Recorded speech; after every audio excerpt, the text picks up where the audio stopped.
예수님은 자기 앞날을 미리 알고 계셨습니다.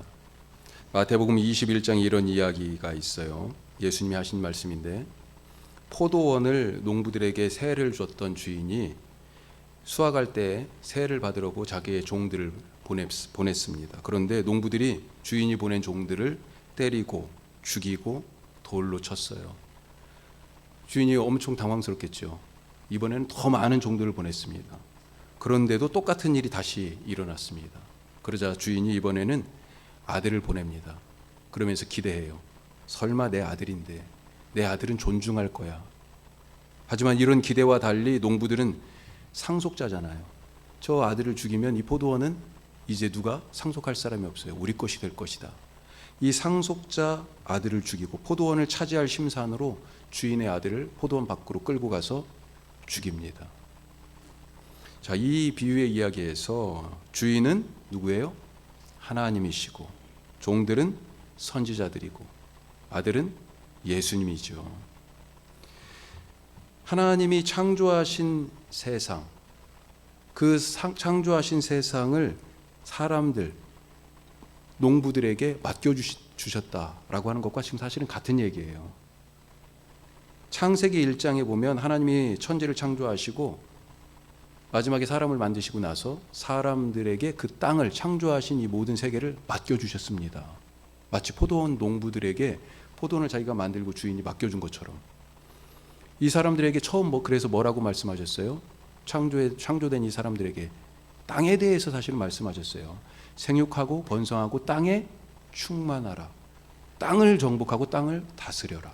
이게 하나님의 말씀이에요. 사람들에게 이 땅을 맡겨주신 겁니다. 하나님이 만드신 이 땅, 사람들에게 맡겨졌는데 사람들은 이 땅을 죄로 더럽혔습니다. 그래서 하나님이 당신의 종들인 선지자들을 보내셨습니다. 하지만 이 선지자들이 전한 하나님의 말씀을 무시하고 거절하고 모욕하고 죽였습니다. 결국 하나님은 당신의 아들 예수님을 보내셨지만 사람들은 이 예수님마저도 어떻게 했어요? 포도원 밖으로 끌고 가서 죽인 것처럼 성문 밖으로 끌고 가서 십자가에 못 박아 죽였습니다. 이 이야기를 하신 예수님, 이미 자기의 앞날을 알고 계셨던 거예요. 오늘 말씀에서 요한복음 읽었잖아요. 요한도 비슷한 말을 하고 있습니다. 세상이 지어질 때 어떻게 하나님이 지으셨어요? 무엇으로?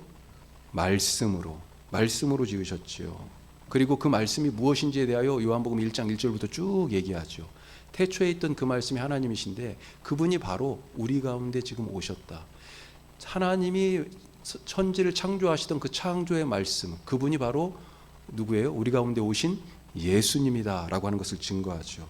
이 말씀이 지금 땅에 오셨다 선언합니다. 오늘 14절 말씀 뭐라고 얘기해요? 같이 읽습니다. 말씀이 육신이 되어 우리 가운데 거하심에 우리가 그의 영광을 보니 아버지의 독생자의 영광이요 은혜와 진리가 충만하더라. 아멘. 아멘.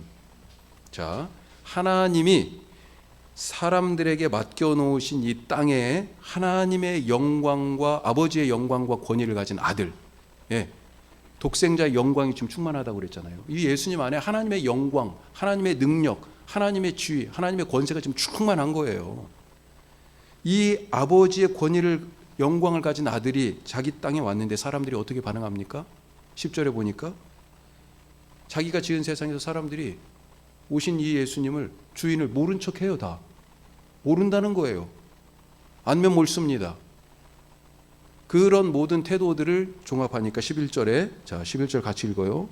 자기 땅에 오매 자기 백성이 영접하지 아니하였으나. 아니, 우리 집에 딱 들어갔는데 다 남들이 와서 앉아 있는 거예요. 안방도 차지하고 있고 다 차지하고 있어. 거실도 식탁도. 그러면서 주인이 왔는데 당신 누구냐는 듯이 지금 대하고 있다면 얼마나 황당하겠어요. 깜짝 놀라서 이게 우리 집 맞나? 다시 나가서 호수를 확인하고, 안 그렇겠어요? 지금 예수님이 얼마나 황당하시겠어요. 자기 땅에 왔지만 예수님은 환영받지 못했습니다. 첫 번째 크리스마스 때, 예수님이 태어나셨을 때 마리아가 예수님 낳을 곳이 없었잖아요. 아무도 태어날 이 아기에게 관심을 갖지 않고 산모에게 자리를 내주지 않았습니다. 단지 환영받지 못한 것에 그친 것이 아니라 이 땅의 사람들은 예수님을 죽였어요. 이 아들을 죽이면 하늘의 아버지 것, 하늘 아버지의 그것을 자기들이 독차지할 것이다 라고 욕심을 부렸습니다. 자기들이 주인 노릇, 하나님 노릇을 하려고 하나님의 아들을 죽였어요. 자, 이 말씀들의 공통점이 있습니다. 첫째는 하나님은 찾아오시는 분이시라는 거예요. 지금 계속 포도원에 보내시잖아요. 예, 하나님이 사실은 가시는 거예요. 그리고 자기와 똑같은 자기나 다름없는 아들을 지금 보내셨잖아요. 마지막에는 우리가 대림절인데 하나님은 오시는 분입니다. 우리가 하나님에게 안 가니까 하나님이 오십니다. 우리가 하나님을 거부해도 하나님은 또 오십니다. 자기 아들 예수님을 보내셔서 우리에게 오시는 거예요. 지금은 우리 아까 찬송했지만 성령님으로 우리에게 임재하여 여기에 와 계시는 거예요. 자기 땅에 오신 것입니다. 자기 땅에. 남의 집에 온 게 아니고요. 하나님의 땅에 오셨어요. 어떻게 해요? 반드시 분명하게 확실하게 오시는 것을 믿으시기 바랍니다. 둘째는요. 주님이 오시는데 찾아오시는데 문제는 뭐예요? 나는 어떻게 할 것인가? 바로 그거예요. 오늘 말씀의 제목처럼 주님이 찾아오실 때 나는 이 사람들의 지금 반응이 있었잖아요. 우리는 어떻게 반응할 것인가? 하나님이 사람들에게 나타나시고 만나주시고 찾아오신 이야기들이 구약에 많이 있어요. 그런데 거기에서 오늘 우리가 하나님이 우리에게 찾아오실 때 나는 어떻게 할 것인가에 대한 좋은 예 하나를 우리가 한번 살펴보죠. 창세기 18장으로 한번 넘어가 보겠습니다. 자, 이제 우리 창세기 18장을 쭉 봅니다. 아브라함이 나와요. 자, 1절에 보니까 창세기 18장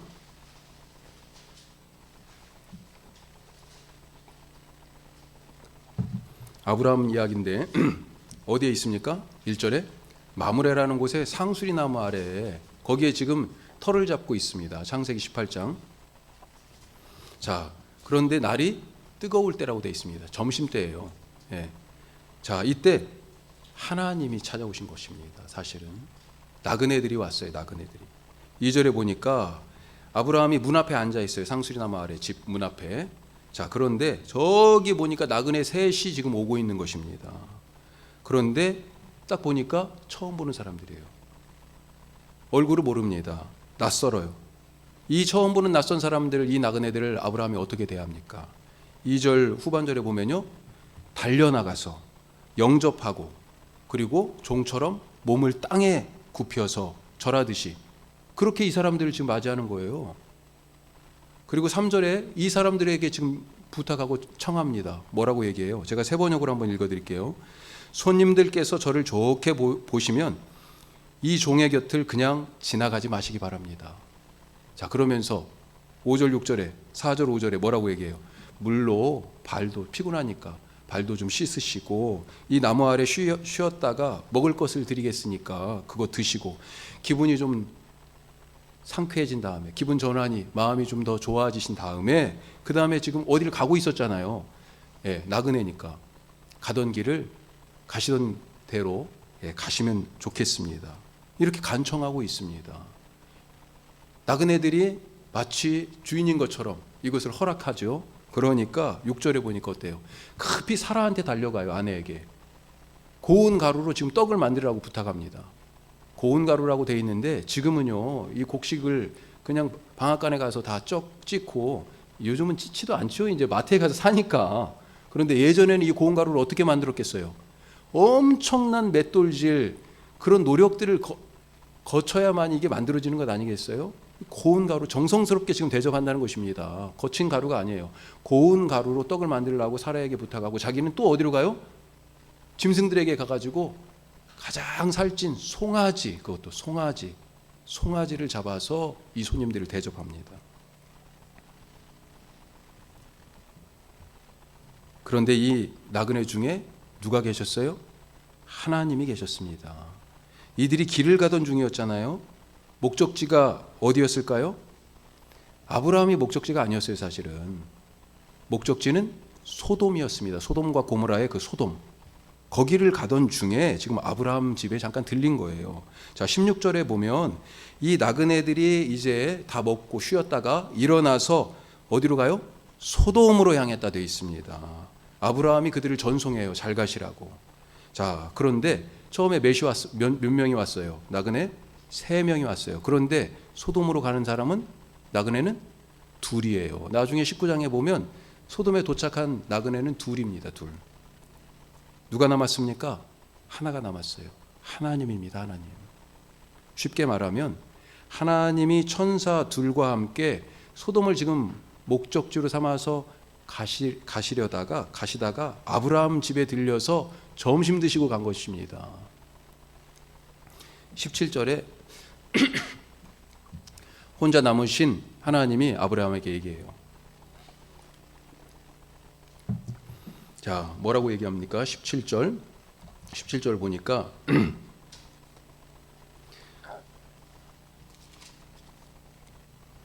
여호와께서 이르시되, 자, 두 나그네는 갔어요. 네, 가고 나서 아브라함에게 여호와께서 이르시되, 같이 읽습니다. 내가 하려는 것을 아브라함에게 숨기겠느냐? 내가 너에게 숨길 수 없지. 지금 사실 소돔을 목적지로 삼고 천사 둘을 데리고 오신 이 하나님, 이유가 있었던 거예요. 왜 소돔에 가시려고 했는지, 그 지금 속마음, 하나님이 지금 고민하는 부분이 있었던 거죠. 그 이유를 지금 아브라함에게 얘기하려고 하는 것입니다. 우리가 참 이거 대단한 말 아니에요? 내가 하려는 것을 아브라함에게 숨기겠느냐? 우리가 친한 친구에게는 자기 속마음을 다 털어놓잖아요. 하나님이 지금 아브라함을 친구로 생각하고 계시는 거예요. 가장 각별한 친구로. 그러면서 아브라함에게 왜 소돔에 가는지 알려주십니다. 그 이유가 20절, 21절에 나와 있어요. 하나님께서 하늘에서 소돔과 고모라에 고통받는 사람들이 부르짖는 그 부르짖음을 계속 들으셨던 거예요. 그 죄악에 대한 부르짖음이 너무 크게 들려서, 야, 내가 내려가서 이 부르짖는 것이 정말로 그런 일이 일어나고 있는지 한번 확인해 봐야 되겠다라고 알아보려고 지금 오신 거다. 그렇게 써 있습니다. 자, 그러면 소돔에서 대체 무슨 일이 일어나고 있는 것일까? 그것 때문에 지금 하나님 오셨잖아요.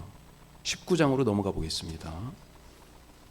자, 아까 18장 1절에 아브라함이 등장하면서 있던 모습하고 이 19장 1절에 아브라함의 조카 롯이 등장하는데, 이 롯의 모습하고 상당히 좀 비슷한 데가 있어요. 소돔의 사정을 알아보려고 떠난 두 천사들이 저녁 무렵에, 아까 점심때였잖아요. 아브라함 집에서 저녁 무렵에 이제 소돔에 도착합니다. 자, 그런데 이 18장의 아브라함과 19장의 롯이 똑같이 이 나그네들을 환대해요. 아브라함은 어디에 앉아 있었습니까? 상수리나무, 자기 집 앞에 상수리나무 아래 앉아 있었는데, 롯은요 소돔 성문 앞에 앉아 있어요. 그러면서 나그네들을 봅니다. 발을 씻고 또 쉬고 먹을 것을 대접하고, 또 롯이 어때요? 저녁이니까 우리 집에서 자고 그리고 가시던 길을 가시죠. 그렇게 요청합니다. 2절 끝에 보니까 이런 롯의 요청을 이 나그네들이 어떻게 해요? 사양합니다. 아유, 괜찮습니다. 괜찮습니다. 우리는 그냥 길거리에서 자도 돼요. 그렇게 지금 얘기하죠. 사실 천사들이 온 목적이 있잖아요. 왜요? 소돔이 지금 어떤 도시인지, 어떤 일이 여기에서 일어나는지를 보려고 하니까, 그래서 아마 이렇게 대답하지 않았나 싶어요. 그런데도 불구하고 3절 처음에 롯이요? 아유, 아니에요. 저희 집으로 들어가시죠. 저희 집에서 쉬었다 가시죠. 저희 집에서 드시고요, 잠도 주무시고 그렇게 가시죠. 억지로 사실은 끌고 가듯이 이분들을, 이 나그네들을 자기 집으로 모시는 거죠. 이거 가만히 한번 생각해 보십시오. 이거 거꾸로 돼야 되는 거 맞지 않습니까? 뭔가 좀 이상하잖아요. 길 가던 나그네들이 어때요? 원래 똑똑똑 문을 두드리고요, 계십니까? 길 가던 사람인데요, 날이 어두워져서 혹시 오늘 하룻밤만 신세 좀 질 수 있을까요? 이게 우리 옛날에 전설의 고향에 나오던 얘기잖아요. 이게 정상 아닙니까? 나그네가 먼저 호의를 베풀어 달라고 요청하는 거죠. 그런데 지금 아브라함, 롯은요 그 반대로 행하고 있습니다. 오히려 자기들이 종인 것처럼 롯도 마찬가지고 아브라함도 마찬가지고요. 꿇어 엎드려서 절하듯이 종처럼 섬기고요. 요청하지도 않았는데 우리 집에 오시죠. 우리 집에서 드시지요. 그러고 있어요. 자, 이렇게 이 나그네들이 롯의 집에 들어가서 저녁을 먹고 쉬다가 이제 막 자려는데 일이 터집니다. 갑자기 롯의 집 앞이 이 야밤이 왁작지껄한 거예요. 소돔 사람들이 뭐라고 돼 있어요? 노소를 막론하고 롯의 집 앞에 다 모였는데 원근에서 가깝게 살든지 멀리 살든지 다 지금 롯의 집에 사람들이 늙은이나 젊은 사람들이나 다 모인 거예요. 롯의 대문을 부서질 듯이 두드리면서 나그네를 내놓으라고 다그칩니다. 자, 5절 말씀 한번 보십시다. 19장 5절 같이 읽습니다. 롯을 부르고 그에게 이르되 오늘 밤에 내게 온 사람이 어디 있느냐 이끌어내라. 우리가 그들을 상관하리라. 자, 여기서 마지막에 상관하리라 목적이 나와요. 그러려고 지금 내놓으라는 거죠. 이 상관하리라는 말은 안다라는 뜻의 히브리 말입니다. 이 말은 성적 관계를 뜻할 때도 몇 번 쓰였어요. 그렇게 긴밀히 알아보자 라고 하는 것입니다. 너희들 누군데? 니들이 누군데 지금 여기 왔냐? 라고 하는 거예요. 이 사람들이 왔다는 소문이 쫙 퍼지자마자 지금 몰려온 겁니다.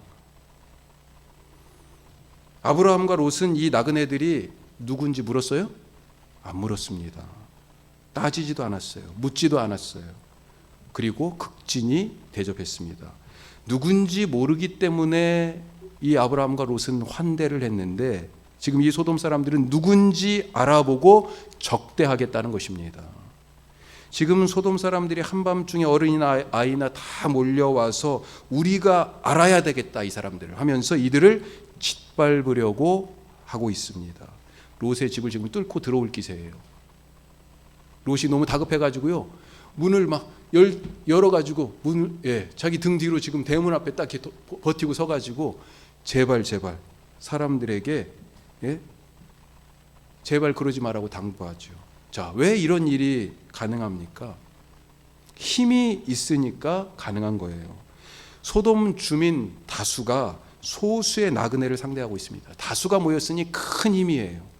그 힘으로 지금 폭력을 행사합니다. 롯이 그러지 말자고 이렇게 다급하게 나가서 몇 마디로 중재를 하고 좀 다독거리려고 그렇게 하니까 뭐라고 그래요? 야, 너 이 어디서 굴러온 놈이 지금 까부른 거야? 그렇게 얘기하고 있는 거예요. 아주 그냥 아나무인의 개무시를 하고 있는 거죠 지금. 사실 아까 이 나그네들을 롯이 어디에서 맞았어요? 맨 처음 만난 데가 성문입니다. 롯이요? 성문 앞에 앉아 있었어요. 성문은 재판하는 자리입니다. 지금 소돔에서 일어나는 사람들 사이에 어떤 분쟁을 뭐가 맞다, 뭐가 틀리다라고 재판을 해요. 누가 그런 일을 해요? 가장 존경받는 사람, 가장 정의롭고 공정하다고 여기는 사람, 그 사람이 바로 성문 앞에 앉아서 그런 일을 하는 거 아니에요. 그런데 롯이 그 자리에 앉아 있었어요. 재판장 노릇을 할 만큼 소돔 사람들에게 어느 정도 인정을 받고 있었습니다. 그런데 롯이 어떤 사람이에요? 원래 소돔 사람이에요? 아닙니다. 아브라함 따라서, 삼촌 아브라함 따라서 갈대아 우르에서부터 저기 메소포타미아의 그 먼 길을 걸어가지고 하란을 지나서 가나안 땅에 왔고, 거기에서 아브라함하고 너무 소유가 많아지니까 다툼이 서로 생겨가지고 소돔까지 이제 내려와서 살게 된 거잖아요. 나그네였어요. 하지만 이 소돔 땅에서 정착하고 어느 정도 인정받고 있다고 생각을 했었는데, 오늘 보니까 소돔 사람들이 롯을 아직도 나그네 취급하고 있어요. 결정적인 순간이 되자 너는 누구냐 하면서 롯도 내치는 것입니다. 인싸인 줄 알았는데 아직도 아싸예요. 다니엘이 그러지 않았습니까? 총리까지 올라갔어요. 그런데요, 사자굴에 던져졌습니다. 버려졌어요. 요셉은 어떻습니까? 종으로 팔려간 그 집에 모든 일들을 신임을 얻어가지고 모든 일을 다 관장하는 그런 총무였어요. 집안일을 요셉의 손을 거치지 않고는 될 수 있는 일이 없었어요. 하지만 감옥에 또 던져졌습니다. 다니엘은 포로로 잡혀갔고 요셉은 종으로 팔려갔었어요. 힘에 의해서, 그 폭력에 의해서 사실은 희생된 거죠. 둘 다 이런 점에서 힘없는 나그네 인생이다라고 하는 것입니다. 자, 이 소돔의 죄악의 핵심이 그럼 무엇일까? 무엇입니까? 걷잡을 수 없는 욕망을 폭력적으로 표출하는 거예요. 심지어 이 사람들을, 이 나그네들을 성폭행하려고 내놓으라고 지금 힘으로 윽박지르고 있습니다.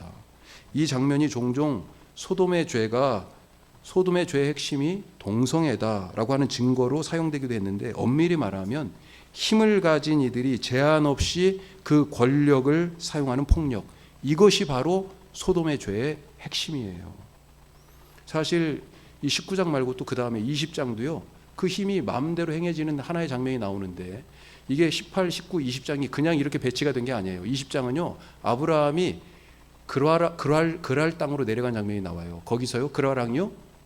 물론 아브라함이 아내 사라를 누이라고 얘기한 부분도 있지만, 사라를요. 그랄왕이 힘으로 데려가는 거예요. 사실은. 예. 또 다른 모습의 폭력이 사실 거기 나오는 거죠.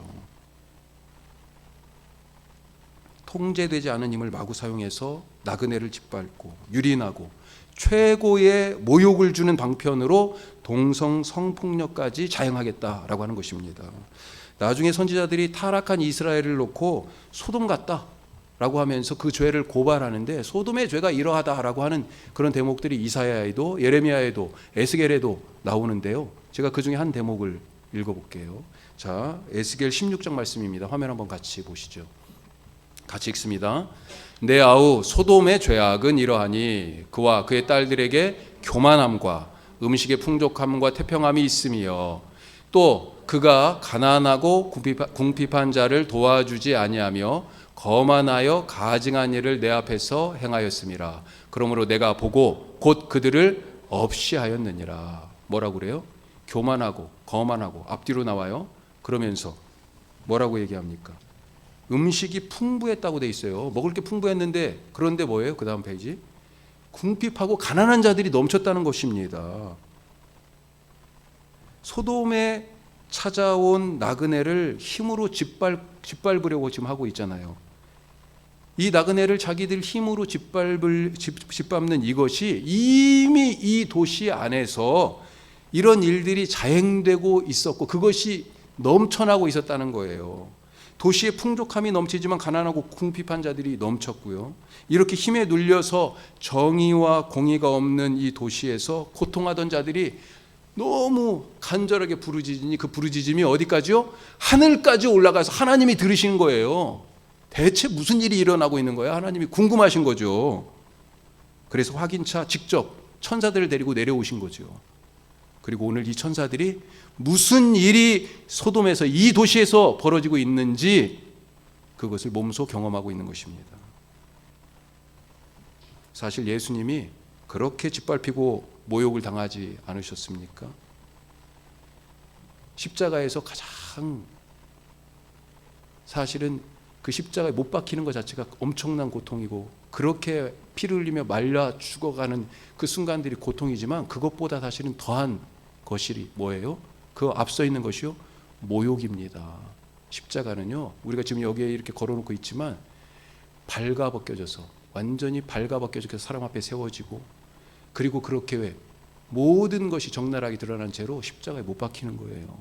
모욕과 수치가 고난에, 고통에 앞서 있어요. 사실은 십자가형은 사람을 무참히 짓밟고 욕보이는 폭력의 극치인 것입니다. 똑같은 천사를 아브라함과 롯은 환대했지만 소돔 사람들은 폭력을 행사하며 적대했습니다. 예수님이 오실 때는 어땠어요? 예루살렘 왕궁에 있던 헤롯왕, 이 헤롯왕의 반응은 어땠어요? 폭력적이지 않았습니까? 폭력으로 맞서는 거였어요. 예수님의 오심을.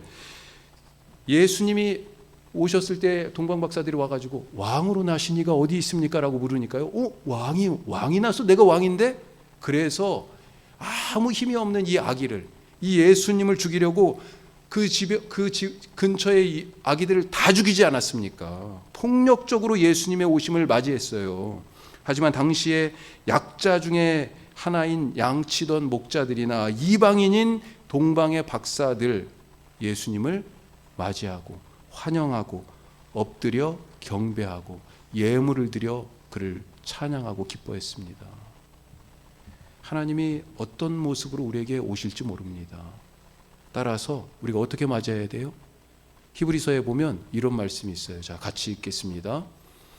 형제 사랑하기를 계속하고 손님 대접하기를 잊지 말라. 이로써 부지 중에 천사들을 대접한 이들이 있느니라. 아브라함과 롯을 염두에 두고 한 말 같지 않습니까? 지난 6월경으로 기억이 돼요. 우리 첫 번째 온라인 예배 2달간 드리고 다시 이제 모여서 예배 드리면서 새벽 기도도 다시 쉬었다가 다시 시작했을 때예요. 정확한 날짜를 기억하지 못하겠지만 하여튼 6월쯤 돼요. 새벽 기도에 낯선 한 분이 오셨습니다. 그런데 뭔가 행색이 신경이 쓰여요. 거슬려요. 몸에서 풍기는 뭔가 경계심을 자극하는 그런 모습입니다. 제가 경계심을 가지는 이유는 그런 경험이 있기 때문이에요. 오래전에 사역하던 교회에서 금요기도회 때 이 동네 사람 중에 술 먹고 이 기도에 온 사람이 있어요. 처음 보는 사람이에요. 교회에 와가지고 이제 목사님들이 주로 맨 뒤에 이렇게 앉아 있는데 저쪽에 문 앞에 바로 의자에 앉더라고요. 그런데 이제 뭐 찬송도 설교도 다 끝나고 기도할 때 보통 이제 불을 끄고 하잖아요. 기도가 막 이제 시작되려고 하는데 불이 다 꺼졌어요, 막. 그런데 그래도 하여튼 술 먹고 들어왔으니까 긴장도 되고 괜히 또 걱정되는 마음이 있어서 이렇게 주위에서 그래도 계속 쳐다보고 있었는데 아니 불이 딱 꺼지는데 갑자기 뭘 꺼내는 거예요. 담배를 딱 꺼내가지고 불을 막 붙이려고 하고 있는 것입니다. 본당 안에서 뒷자리에 앉아서. 그래서요 아무 생각 없이 그냥 반사적으로 몸이 팍 튕겨져 나갔어요. 가서 확 낚아채고 뒷덜미를 딱 잡아가지고 확 끌고 나갔어요. 한 번은요, 한 번이 아니죠, 몇 번. 새벽이나 밤 기도회 때 특별히 여자분들, 여자 권사님, 집사님들 설교가 끝나고 또 그때도 더 열심히, 특히 금요일 같은 경우는 막 더 열렬하게 몰입해서 기도하지 않습니까? 그래 한참 기도하고 있는데 이 여자분들 옆에 가가지고 백을 싹 가져가는 몇 번 그런 일이 있었습니다. 그래서 성도님들한테 주의를 줬어요. 백 잘 가지고 아니면 아예 가져오지 마시라고. 그런 경험들이 있었기 때문에요. 이분에 대하여서 낯선 이분에 대하여 경계심이 그 행색을 또 보니 자연스럽게 생기는 거죠. 제가 우리 집사님들 가실 때 사실은 어떤 때는 그래서 내려가서 이렇게 뒤에 따라가서 그분은 먼저 가고 우리 집사님들이 기도하다 내려가시면 걱정이 돼가지고 제가 내려가 본 적도 있습니다. 우리 지금 주일 예배는 오시지 않지만 다른 교회에 다니시지만 새벽에 오시는 우리 집사님 여기 앞에 사시는데 그런데 걸어서 왔다 갔다 하신단 말이에요. 그분이 더 걱정이 되는 거예요. 그래가지고 몇 번이나 내려가서 혹시 잘 가고 계신가 살펴보기도 했었어요. 그런데 생각해 보니 그 낯선 그분 다리가 좀 불편하셨던 것 같아요. 몸도 건강히 사시는 안색 혈색이 그렇게 좋지 않았어요. 건강이 좋지 않아 보였었어요. 그렇게 한 2주쯤 오셨다가 안 오십니다. 호련히 왔다가 갔던 그분을 생각하면서 요즘은 새벽에 그런 분 한 분이라도 간절합니다. 우리가 나그네를 환대하기 위해서는요, 그에 대한 판단을 중지해야 합니다. 그가 범죄자인지 공격할 의도를 가지고 있는지 부유한지 가난한지 많이 배웠는지 무식쟁이인지 지위가 높은지 밑바닥 인생인지 심지어 내가 그 사람한테 얻을 것이 있는지 아니 혹시 내 것을 뺏길 것인지 그런 모든 선입관을 배제한 상태에서 오직 한 가지 나그네라는 이유만으로 그를 맞아들여야 하는 거죠. 사람을 외모로 보지 말라고 하시면서 고아와 과부와 나그네를 환대하여 섬기라고 주님이 말씀하십니다. 오늘 말씀에서 하나님이 이 세상에 어떤 모습으로 오셨어요? 나그네의 모습으로 오신 것처럼 전능하신 하나님이 지금도 힘없는 자의 모습으로 우리 곁을 스쳐 지나가고 계시기 때문입니다. 예수님이 아기로 오신 것도 바로 그와 같은 모습의 하나지요. 아기가 무슨 힘이 있어요? 세상에 가장 힘없는 게 아기 아니에요. 사실 하나님이 우리를 돌봐주시러 오신 건데 뭐예요? 아기로 오신 예수님, 아기로 오신 메시아 구원자. 우리가 사실 돌봐서 키운 거 아니에요, 사람이. 예. 하나님은 사실은 그런 연약하고 오히려 힘없는 자의 모습으로 우리 가운데 오고 계세요. 주님이 찾아오실 때 나는 어떻게 하겠습니까? 나는 아브라함이나 롯에 가깝습니까? 아니면 소돔 사람들에게 더 가깝습니까? 나는 밤에 양치던 목자들, 낮에 아니고 지금 밤에 일하고 있는 거예요. 예. 사회적 약자예요. 힘없는 사람들입니다. 그런 밤에 양치던 목자들에게 더 가까운 사람입니까? 아니면 아기로 오신 이 구세주를 죽이려고 근처의 아기들을 다 죽인 이 폭력적인 헤롯에 더 가깝습니까? 우리가 성탄 나눔나무 하자고 그랬는데요. 이것은 우리 곁에 나그네로 오신 하나님을 아브라함이나 롯처럼 맞이하는 것입니다. 또한 성탄의 이 나눔은 예수님께, 성탄이 뭐예요? 예수님 생일이잖아요. 생일 축하죠. 예수님께 생일 선물을 드리는 것입니다. 어떤 모습으로 오실지 모르지만 늘 깨어서 주님을 기다리고 맞이하실 수 있기를 간절히 바랍니다. 맞아서요.